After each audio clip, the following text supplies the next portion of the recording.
Because so many of us are caring for older adults, moms, dads, grandparents, it's a perfect time to talk about preventing winter falls and slips before our next big ice or snowstorm hits. We know it will. We spoke earlier with Dr. Matt Cullen, an orthopedic surgeon at Belton Regional Medical Center and HCA Midwest Health.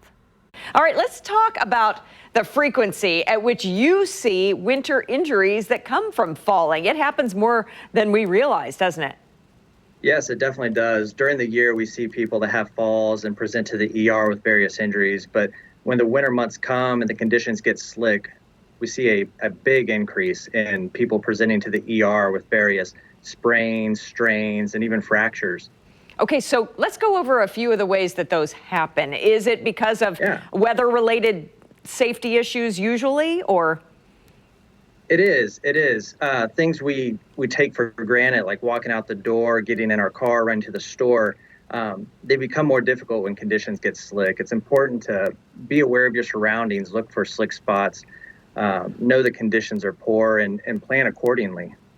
So it sounds kind of common sense, but give us some things that you've seen over the years, some topics, some tips maybe that you can give us on preventing some of these things from happening.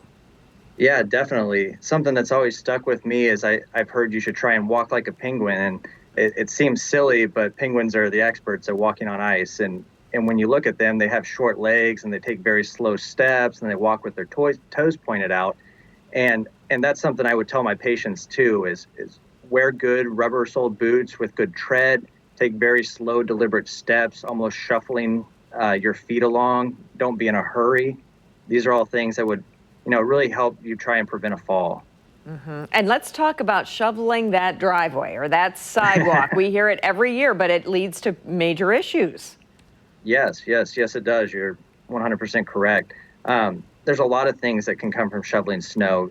People get out there, they're out there for longer than they mean to be. They're exerting themselves more than they typically would, and it can put a lot of strain on the heart. And so we see people that have heart attacks and things such as that present to the ER. More on my side, the orthopedic side, we see people with injuries to the musculoskeletal system. We see low back strains and that sort of thing, as well as injuries to their joints while they're out there shoveling snow. It's kind of a shock to the system, right? Too much, too soon. It is. Too much, too soon. And obviously, we're in an interesting time here with this pandemic. So getting an appointment at an urgent care, going to the ER because of some of these problems that may come up, it's kind of become interesting right now. Why don't you talk to us about that? Basically, I'm asking, should we avoid the ER? You should not avoid the ER. So it's very reasonable to have concerns, but as this pandemic's progressed, we've learned a lot. And since this started back in March, we've implemented strict safety protocols to ensure the health of our patients and the people that come into this hospital. So you should definitely present to the ER if you're having any sort of medical emergency or if you do have a slip and fall. Don't stick it out at home. Don't be a tough guy at this point. Come in and get evaluated. Dr. Cullen, it has been a pleasure chatting with you this afternoon. Happy holidays to you and a safe holiday as well.